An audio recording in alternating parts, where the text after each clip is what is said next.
After a full night of negotiations, the Senate has finally held a vote and passed President Trump's so-called One Big Beautiful Bill. It's that $3.3 trillion tax and spending package.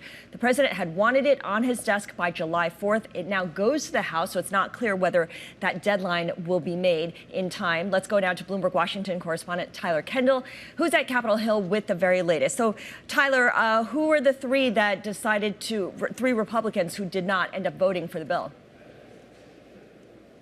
Yeah, hey, Scarlett. Well, three of them were two that we knew were going to be likely no's. One was Senator Thom Tillis, a Republican from North Carolina, who had a surprise announcement, said he's not running for re-election over the weekend, and basically staked that on his no vote when it came to the bill. The second was Senator Rand Paul of Kentucky, who we knew wasn't going to vote for this because he wanted to see deeper spending cuts and wouldn't vote for any package that lifted the debt ceiling in such a significant way. But then the third was Senator Susan Collins of Maine, who in a statement afterwards said that she could not support the legislation as it stands because of the changes to Medicaid, including lowering the Medicaid provider tax and what that could mean for rural hospitals. So we're still waiting on the final bill text here, Scarlett, to see exactly what sort of compromises were worked out to get what were really at least 5 other holdouts on board at the end of the day. We know that some last-minute developments included cutting a controversial tax on solar and wind energy projects, as well as revising a food aid carve-out for Alaska that helped to get Alaska Senator Lisa Murkowski on board.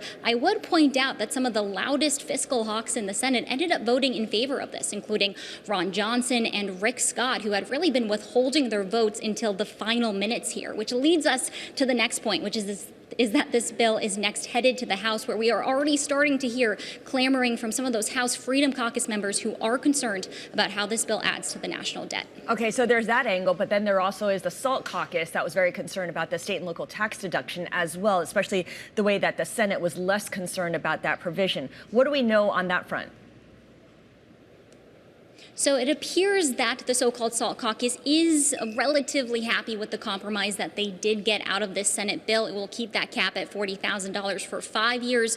The House plan had that for 10 years, so it is a shorter timeline, but it does appear to be enough to get most of their votes. We are still waiting to hear from Congressman Nick LaLota, who has threatened to not vote for this bill. But at the end of the day, the sense here on the Hill is that these Republicans will likely get on board with that plan, which is why we really are watching those House Freedom Caucus members like Chip Roy or Ralph Norman and what they could do with this bill, because keep in mind, it was designed not to be tweaked. It's not supposed to ping pong between the chambers, especially if they want to get this to President Trump's desk by July 4th. But these members could threaten to essentially tank it and then kick it over to conference, and that would mean they would have to renegotiate with the Senate. And Scarlett, I'll say that at least one senator appears open to that, and that is Senator Lisa Murkowski, who ended up voting for this bill, but just told reporters moments ago that she would be in favor of the House reviewing the legislation and sending it back to the Senate with changes.